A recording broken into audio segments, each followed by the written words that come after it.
వాళ్ళందరికీ స్వాగతం అండి. ఇప్పుడు నేను చెప్పబోయే కథ పరమానందయ్య శిష్యుల కథలో ఒక చిన్న కథ. మరి కథలోకి వెళ్దామా?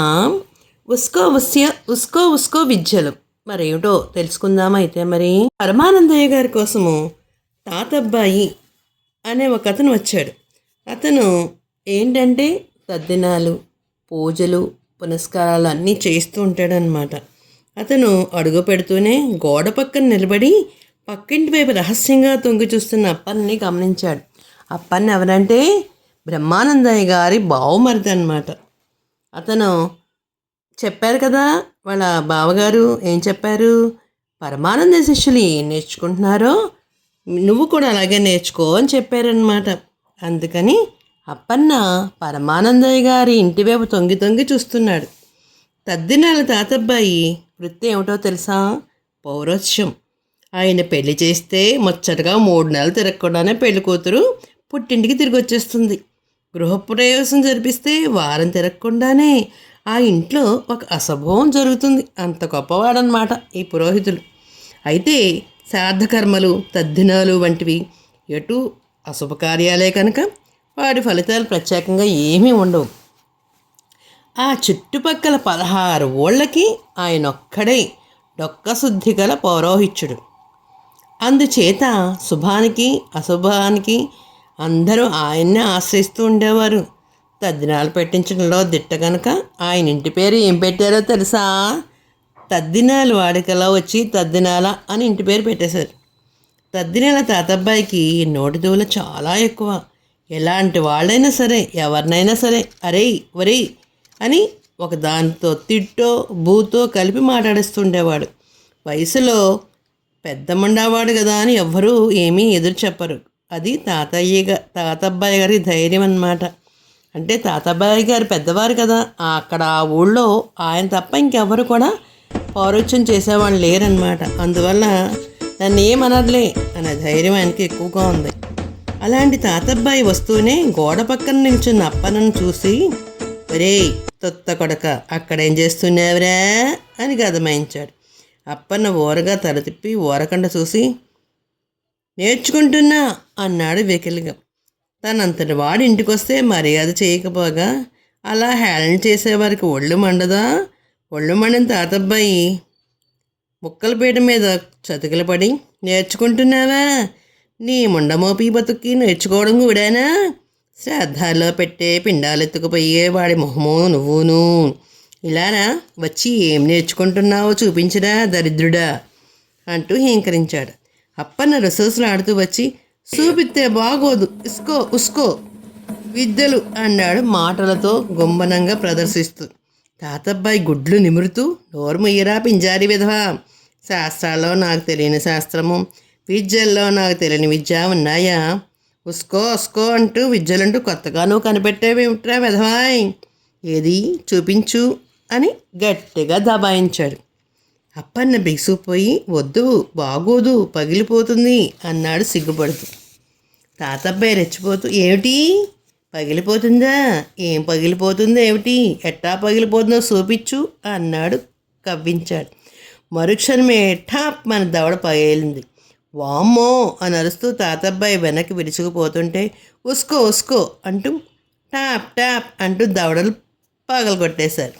ఇంతలో గుడి నుంచి బ్రహ్మానందం గారు తిరిగొచ్చి కనిపించిన దృశ్యాన్ని చూసి అవాక్కైపోయాడు. ముక్కాలు పీట మీద కూర్చుని ఉండవలసిన తద్దినాల తాతబ్బాయి ఉండేరు దెబ్బకి నేల కూలిన కుందేళ్ళ పిల్లలాగా కింద పడి రొప్పుతున్నాడు. బ్రహ్మానందయ్య గారు ఎవరంటే పరమానందయ్య గారికి అన్నగారు. బెల్లం కొట్టిన రాయిలా మాటామంతి లేకుండా ఆ ముక్కాళ్ళ పీట మీద కూర్చున్నాడు అప్పన్న. ఆ స్థితిలో ఇద్దరిని చూసి కంగారు పడుతూ, ఏం జరిగిందర్రా అని అడిగాడు అయామయంగా. తాతబ్బాయి చప్పునే లేచొచ్చి, ఏం జరిగిందా అంటావేంటి బాబా, మీ అప్పగాడు గోడచాటున పక్కెట్టని చూసి అవేవో ఉస్కో విద్యలు నేర్చుకుంటున్నాడని చెప్తే బుద్ధి గడ్డి తిని ఏది చూపించు అన్నా, అంతే బావా. చెంపదెబ్బకు ఒక్కటి కొట్టి పీకేశాడు బావా. ఒక్క పీకుడికి 2 సార్లు ఠాప్ మన దవడ పగిలిపోయింది బావా. ఇది డిప్పకాయ అన్నాడు బావా. డిప్ప అదిలో 2 పీకుళ్ళు పీకాడు బావా. మొట్టికాయ అన్నాడు బావా. గుండు అదిరిపోయేలా 2 మొట్టికాయలు వేశాడు టపీ టపమని. కావాలంటే చూడు బావా, నా గుండె మీద 2 బొప్పుకలు వచ్చేసాయి. ఇంకా తొడపాసం బావా, వీడొక్కడే కానీ 2 తొడపాసాలు బావా అని బాధపడిపోయి ఏడ్చేస్తున్నాడు అతను. బ్రహ్మానందయ్య గారు చిర్రెత్తి, నీ బొంద, ఉన్నడొక్కడైతే 2 తొడపాసాలు ఎందుకు వస్తాయి అని కసురుకున్నాడు. తాతబ్బాయి గుడ్ల నీరు నిమురుకుంటూ, ఇక్కడ 1, 2 బావా, అక్కడ 7, 14 బావా. ఉస్కో విద్యలు నేర్పిన పేరయ్య గారికి పంబ రేగిపోయింది బావా అని వాపోయాడు. ఇక్కడ 1, 2, అక్కడ 7, 14 అంటూ దిగ్భ్రాంతితో బిగుసిపోయాడు బ్రహ్మానందయ్య. ఆ సమయంలో ఇవతల పక్క చిత్తుగా తుక్కు రేగొట్టించిన పెళ్ళిళ్ళ పేరయ్య కళ్ళలో నీళ్లతో తిరుగుతూ సుడులు తిరుగుతుంటే, అయ్యో పరమానందయ్య గారు, నా బుద్ధి చాపల్యం కొద్దీ మీ శిష్యులను ఆట పట్టిద్దామని, అల్లరిపాలు చేద్దామని, ఒక్కడంటే ఒక్కడికి వీళ్ళలో ఒక్కడు నేను నేర్పే బదులుగా 14 సార్లు నా డెప్పకాయ అదిరింది. 14 మొట్టికాయలతో నా గుండెంతా బొడిపలు వచ్చేసాయి.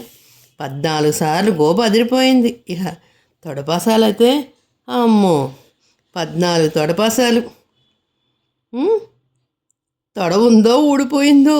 అయ్యో, ఈ 14 శిష్యులు బుద్ధిహీనలో కాదో, నువ్వు నేర్పిన విద్యయే నీరజాక్ష అంటూ ఉస్కో అంటే నా కొంటె కోణంగి విద్యలు నా మీదే ప్రయోగించి అంటుంటే మధ్యలో పరమానంద గారు అడ్డొస్తూ, ఆగవయ్యా, ఆగాగు, నా శిష్యులు 7 నువ్వు 14 అంటావేమిటి అని ప్రశ్నించారు.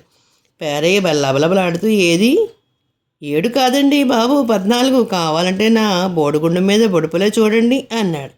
14 మొట్టికాయలు, 14 బొడిపలు, 7 కాదు బాబు, ఒక్కొక్కరు 2, 14, 14 చెంపకాయలు, 14 డెప్పకాయలు ఒక్కసారి ఒక కొత్తం అని నేర్పినందుకు 14 సార్లు నా కొత్త ఊడిపోయింది బాబు అంటూ బావురమన్నారు.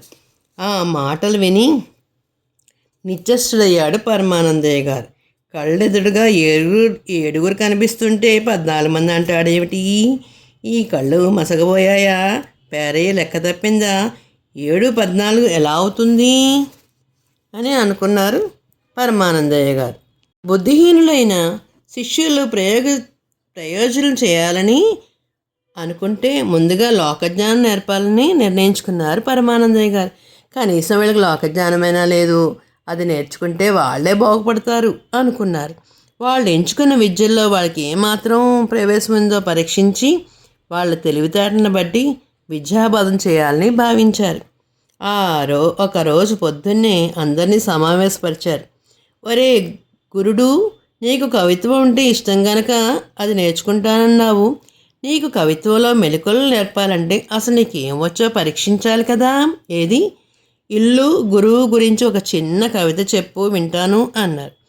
గురుడు లేచి నుంచుని, ఓ మనదంతా ఫట్ ఫట్ చట్ చట్ గురువుగారు వినండి మరి అని ఒకసారి గొంతు సవరించుకొని, గడపలన్నిటిలోని ఏ గడప మేలు, మహాలక్ష్మిని వర్తించు మా గడప మేలు, అరుగులన్నిటిలోన ఏ అరుగు మేలు, అతిథులు చేరు మా అరుగు మేలు, వీధులన్నిటిలోన ఏ వీధి మేలు, కొట్లాటలేని మా వీధి మేలు, ఊరులన్నిటిలోన ఏ ఊరు మేలు, సిరి సంపదలు కలుగు మా ఊరు మేలు, గురువులందరిలోన ఏ గురువు మేలు, వేదసారము తెలుపు మా గురువు మేలు అంటూ కవితారాగం తీశాడు. అందరూ చక్కగా చప్పట్లు కొట్టేశారు.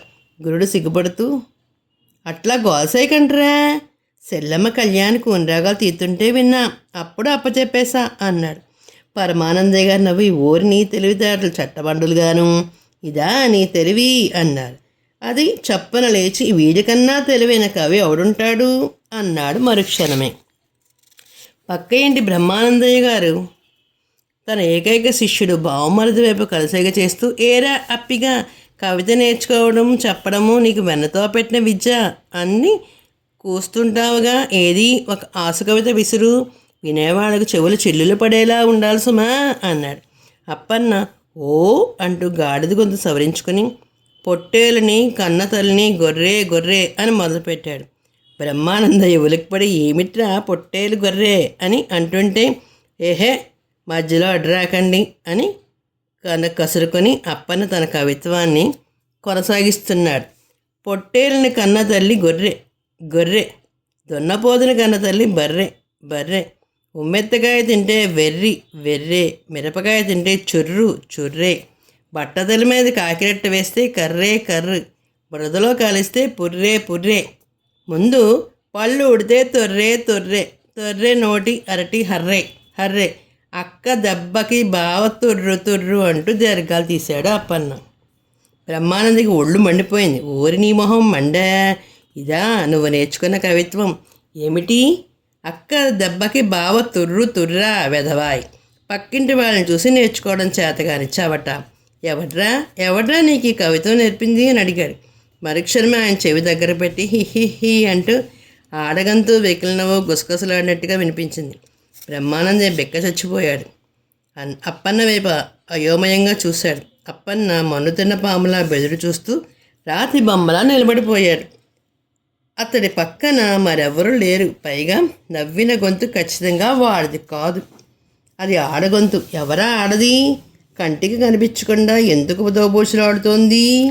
ఈ అనుమానం కలగ్గానే భయంతో ఒక్కసారి కూలపడ్డాడు బ్రహ్మానందయ్య. పక్కింట్లో ఏదో జరిగింది. పరమానందయ్య గారు తన శిష్యులపు కోపంగా చూస్తే, ఒరేయ్, విద్యార్థికి అహంకారం పనికిరాదు, తనను మించిన వాడెవడూ లేడనే ధైర్యం తగదు. కళ్యాణి పాడింది కవిత కాదు, అది పిల్లల ఆటల్లో ఒక పాట. కవి కావాలనుకునే వాడికి లోకజ్ఞానం ఉండాలి. కవిత్వం చెప్పాలంటే లోకరీతులు తెలియాలి. ముందు మీరు మందమతులు అనే ఇప్పటివరకు అనుకున్నాను. విద్యాగంధం ఏమాత్రం లేనివాళ్ళు అని ఇప్పుడే అర్థమైంది. మీకు ఓనమ్మాలు గుణింతాలతో సహా నేర్పించాలి. ఈ స్థితిలో మీకు తగిన గురువు కళ్యాణి అని చెప్పి, కళ్యాణి, అమ్మా కళ్యాణి అని గట్టిగా పిలిచారు పరమానందయ్య గారు. కళ్యాణి ఇంట్లోంచి బయటకు వచ్చి, పిలిచారా నాన్నగారు అంది వినయంగా. పరమానందయ్య గారు మురిపంగా కన్న కూతురి వైపు చూసి, అమ్మా, మీ అన్నయ్యలకి అతి తెలివి ఎక్కువై ఉన్న తెలివి మర్చిపోయారు. ఆలు గుర్తు చేసి అన్నయ్యలకి దారిలో పడేయాలి తల్లి అన్నారు గుంబనంగా. కళ్యాణి చిరునవ్వు నవ్వి, శివాజ్ఞ అంది అంతే గుంబనంగా. పరమానందయ్య గారి చిరునవ్వుతో శిష్యుల వైపు చూసి, వరేయ్, మీకు ఇప్పుడు ఫట్ ఫట్ చట్ చట్ విద్యలు అవసరం. కళ్యాణి ఆ విద్యలు నేర్పుతుంది. బుద్ధిగా విద్యాభ్యాసం చేసి ప్రయోజకులు కండి అన్నారు. 7 శిష్యులు తలలోపి ఓ అలాగే అన్నారు. సరిగ్గా అప్పుడే పరమానందయ్య గారి భార్య భ్రమరామ వంట మధ్యలోంచి, ఒరే సోముడు, నువ్వు తక్షణము ఉరుకుల పరుగుల మీద అంగడికి వెళ్ళి అని చెబుతుంటే మాట పూర్తి కాకుండానే వినకుండానే ఏం కావాలో తెలుసుకోకుండానే ఓహో అలాగే అలాగే అంటూ బయటికి పరిగెత్తేశాడు రెప్పపాట్లో. పరమానందయ్య గారు ఒరే ఆపంట్రా, ఏం కావాలో తెలుసుకోకుండా అంగడికి వెళ్తే వాడేం చేస్తాడు అని అరిచాడు.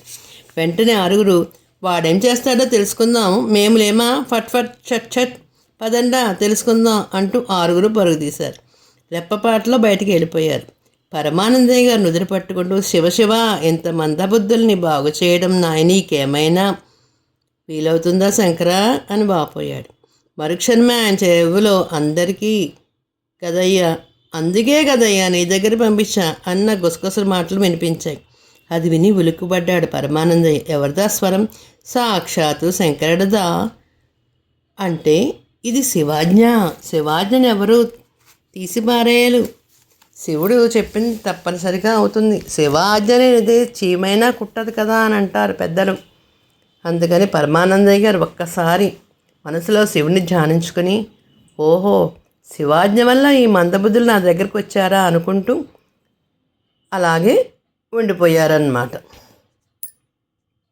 తెలుగువారి దీపకాంతికి లైక్ చేసి, షేర్ చేసి, సబ్స్క్రైబ్ చేసి, కామెంట్ రూపంలో పెట్టండి మరి.